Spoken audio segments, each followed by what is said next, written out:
میرا انفارمیشن کا کوئی اسپوکس پرسن ہے سر ہمارے. اچھا اسپوکس پرسن جو موجود ہے ہمارے میئر صاحب وہ پھر کنڈکٹ کرے میرا. میں نے دیکھا کہ آپ پورے پاکستان سے وزٹ کرتے ہوئے یہاں پہنچے ہیں تو سندھ حکومت کا کافی ایکسپرٹیز ہو گئی تھی سیلاب کے معاملے میں کہ آپ نے پنجاب گورنمنٹ کو آفر کیا کہ وہ آپ سے کسی قسم کی ایکسپرٹیز لے لیتی شاید اتنے شہر نہ ڈوبتے. دوسری بات اب تک سندھ پہ پریشر تھا کہ وہ ڈیم بنائے تو کیا آپ پنجاب میں ڈیم بننے چاہیے تاکہ اتنا سیلاب نہ. ایک تو میں سمجھتا ہوں کہ پنجاب کے حکومت میں پنجاب کا ایریگیشن ڈپارٹمنٹ میں اتنا صلاحیت ہے کہ وہ اپنے حالات کو پتہ ہوتے ہوئے اس سیلاب کا بھی مقابلہ کر سکتے ہیں. ویسے جام خان صاحب پنجاب کا ایریگیشن وزیر سے رابطہ میں ہیں, وہ مسلسل بات بھی کرتے ہیں. پچھلے ہفتہ آپ کہاں گئے تھے؟ حیدرآباد پجنت گئے تھے اپنے ایشوز کے لحاظ سے تاکہ ہم خود دیکھ سکیں کہ ہم کہاں تک پہنچے ہیں. تو ان کا جو بات چیت چلتا رہتا ہے. اگر ان کو ہمارا ضرورت ہے یا ہمیں ان سے کوئی مدد کی ضرورت ہے تو یہ کوئی بڑی بات نہیں ہے. جہاں تک ڈیم کے سوال ہے, پاکستان پیپلز پارٹی ہمیشہ جو پولیٹیکلی ٹیکنیکلی اور فیزیبل ڈیمز ہیں ہم ان کے حق میں ہیں. بڑے بڑے ڈیمز قائد عوام سے لے کے شہید محترمہ بے نظیر بھٹو اور صدر زرداری کے وقت تک ہم نے یا بنائے ہیں یا شروع کیے ہیں. یہ ڈیامر بادشاہ کے لیے جو سب چندہ مانگ رہے تھے, اس کا فاؤنڈیشن سٹون, اس کا کام پاکستان پیپلز پارٹی نے کیا تھا. جو متنازع ڈیمز ہے جن کی وجہ سے نہ صرف علاقوں کو خطرہ ہوتے ہیں مگر واٹر سیکیورٹی میں مشکلات کا سامنا آتا ہے, جہاں لوور اپریرین کا حق مارا جاتا ہے, جس پہ سیاسی نہ کنسنسس ہو, جس پہ نہ ٹیکنیکل کنسنسس ہو, نہ فزیکل کنسنسس ہو, اس پہ پاکستان پیپلز پارٹی جیسے ہر عوامی ایشو پہ آواز اٹھاتے ہیں اس پہ بھی ہم آواز اٹھاتے ہیں. اب بالکل صحیح کہہ رہے ہو کہ اس سیلاب کے نتیجے میں جو اس وقت راوی, چناب اور ستلج میں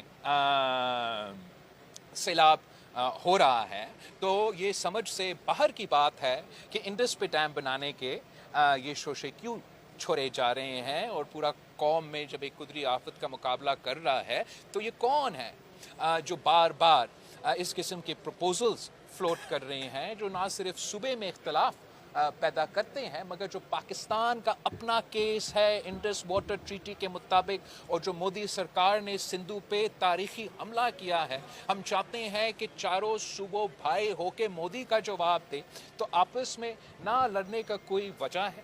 there is no reason. سیلاب 3 دوسرے دریا میں اس وقت گزر رہے ہیں. سیلاب گزرنے کے بعد جتنے بھی آپ نے متنازع باتیں چھیڑیں آپ چھیڑیں, آپ بات کریں, ہم بھی بات کر سکتے ہیں.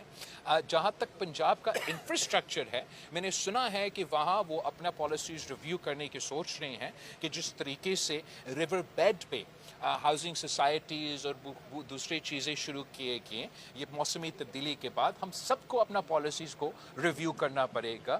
ہم بھی سوچ رہے ہیں کہ کیسے ہم سکر براج کو بہتر فعال کر سکتے ہیں, ہم کیسے اپنا جو ایریگیشن انفراسٹرکچر ہے اس کو مزید فعال کر سکتے ہیں. ہم چاہتے ہیں کہ ہم اپنا کیپیسٹیز بڑھائیں. ہم سمجھتے ہیں کہ جو پرانا ہمارا کیپیسٹی موجود ہے وہ موسمی تبدیلی کے پہلے سے کیپیسٹیز کے ہیں. تو یہ سارے کام چلتے رہتے ہیں مگر یہ ایک دن کے کام نہیں ہوتے.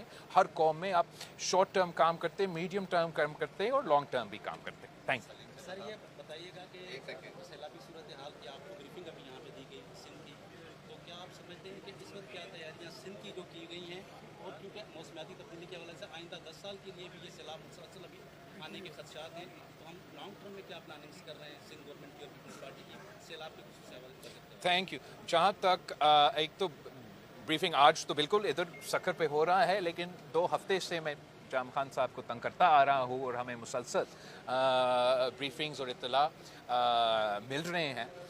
اس وقت ہم جو موجودہ قدرتی آفت کا یا سیلاب کا جو تیاری کر رہے ہیں اسی کا کر رہے ہیں ہنگامی حالات میں. وہ فوٹنگ اینڈ وہ چاہے وہ ہمارا کیمپس ہو, ہمارا فوکل پرسنس ہو, ہمارے ایویکویشنس کی کوشش ہو, ہمارا فیسلٹیز موجود ہو, یا فلڈ فائٹنگ کے لیے جگہ جگہ جو ہم چیزیں پہنچا رہے ہیں تاکہ ہم چاہے وہ پتھر ہو یا جو بھی ہو, جو every thing is position in the right spots. ہمارا 40 جو जो 45 sorry thank you for the correction 45 जो ऐसे स्पॉट्स है जो ख़तरे के स्पॉट्स है जो हम उसको देख रहे हैं। जो मीडियम टर्म और लॉन्ग टर्म के जो मंसूबे हैं वो सिंध हुकूमत पहले से इस सैलाब की वजह से नहीं मगर इसलिए कि हम चाह वो मानसून की वजह से या वो रिवराइन फ्लडिंग का हम आदि है उसके लिए काम चलता आ रहा है।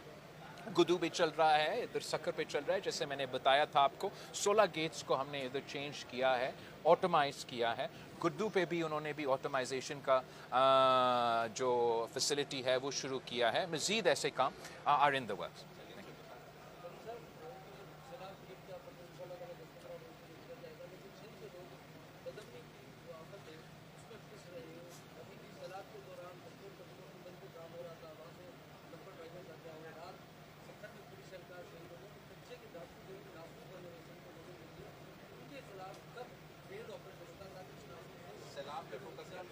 बिल्कुल हम सपा से फोकस करें। जहाँ तक लॉ एंड ऑर्डर के सवाल है ये सिंध के लिए भी एक बहुत बड़ा मसला है और ये पूरा मुल्क के लिए एक मसला रहा है।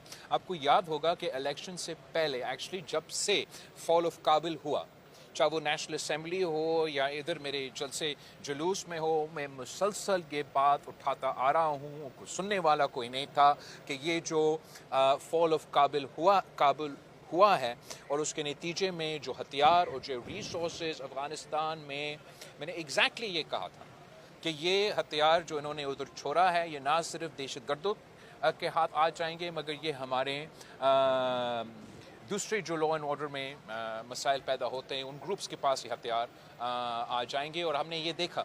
मगर मैं जो सिंध पुलिस है, जो सीएम सिंध ने इस इलेक्शन के बाद कोशिशें की है, मैं उसको अप्रिशिएट करता हूँ। मैं समझता हूँ कि अगर मैं इंटरिम गवर्नमेंट के क्राइम रेट्स को और इस वक्त के क्राइम रेट से कंपेयर करूँ तो काफ़ी फ़र्क आए हैं मगर मज़ीद बेहतरी की ज़रूर गुंजाइश है। मैं चाहूँगा कि जो हमने लॉ एंड ऑर्डर पे काबू किया था इंटरिम गवर्नमेंट आने से पहले, हम वो सूरत हाल एक बार फिर वापस लेकर आए। उसके लिए ज़रूरी है कि सुबह आपस में कोऑर्डिनेट करें। ये नहीं हो सकता है कि हम कश्मीर पे हालात के हमारे हाथ में पूरी तरीके से वो काबू नहीं होंगे जब तक रहीम यार ख़ान और कश्मीर के जो इंतज़ामिया हैं वो पूरा तावन के साथ काम करें। माजी में हमने ये किया है और उम्मीद है आगे जाके ऐसे ही होगा।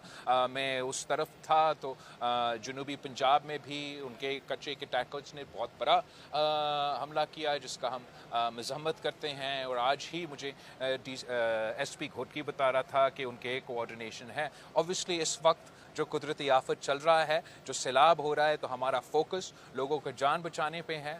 और जो लॉ एंड ऑर्डर के ऑपरेशंस होते हैं या दहशतगर्दों का या इन ग्रुप्स का मुकाबला करने की बात है, इंशाअल्लाह ताला ये कुदरती आफत को गुजरने दे और फिर हम सही तरीके से कर दें। जिस तरह से सिंध गवर्नमेंट बहुत अच्छा काम कर रही है सैलाब की सूरत है, लेकिन सवाल ये पैदा होता है कि पेश की इकदाम नहीं उठाए जाते। कच्चे में जो है ज़मींदारी बंद बने हुए हैं। सुप्रीम कोर्ट ने हुक्म दिए कि ये बंद तोड़ी जाए, हटाए जाए, जंगलात ख़त्म किए गए हैं, बंद मजबूत नहीं है।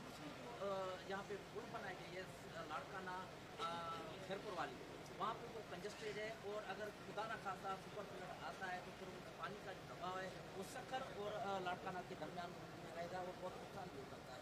इसलिए पेश की इक़दाम करने चाहिए ताकि हुकूमत इस तरह के सैलाब को मुँह दे सके। ओके, बहुत शुक्रिया आपका सवाल का। जहाँ तक कच्चे में जो छोटे मोटे बंद भी बने हुए हैं, हम तो इन्वायरमेंटलिस्ट भी हैं, हम समझते हैं कि दरख्त ज़रूर लगाए ये सब कुछ, लेकिन ये तो मेरा सैलाब तो नहीं रोकते। और वो सूरत हाल है, उनको सुप्रीम कोर्ट का कहीं ऑर्डर है उस पर अमल दरामद ज़रूर होना है। जहाँ तक हमारा इंफ्रास्ट्रक्चर है, चाहे वो पंजाब का ब्रिजेस हो या सिंध के ब्रिजेस हो, ख़ास तौर पे वो ब्रिजेस जो इंडस पे बने हैं या दरिया के उस तरफ जाने के लिए बने हैं, उन पे हमें, जैसे हम चाहते हैं कि इवन सक्कर बराज का कैपेसिटी हम बढ़ाएं और अपना इंफ्रास्ट्रक्चर मज़ीद बेहतर करें, वैसे हमें तमाम अपना इंफ्रास्ट्रक्चर को पोस्ट क्लाइमेट चेंज इंफ्रास्ट्रक्चर के लिए अडेप्ट करना पड़ेगा। और उसमें उसके लिए हमें अपना जो पुराने ब्रिजेस हैं उनको, जैसे जाम खान मुझे बता रहा था, डाइक टू डाइक बनाना पड़ेगा। जो नया हमारा कश्मीर का जो ब्रिज बन रहा है वो उसी तरीके से बन रहा है। और हम अपना पुराना infrastructure all the way back to जो सक्कर बराज 1930s में हमारा बना है, इसको रिव्यू कर रहे हैं कि कैसे हम अपना वसाइल में रहते हुए इनको मज़ीद बेहतर कर सकते हैं। चेयरमैन साहब ने विजिट करना है।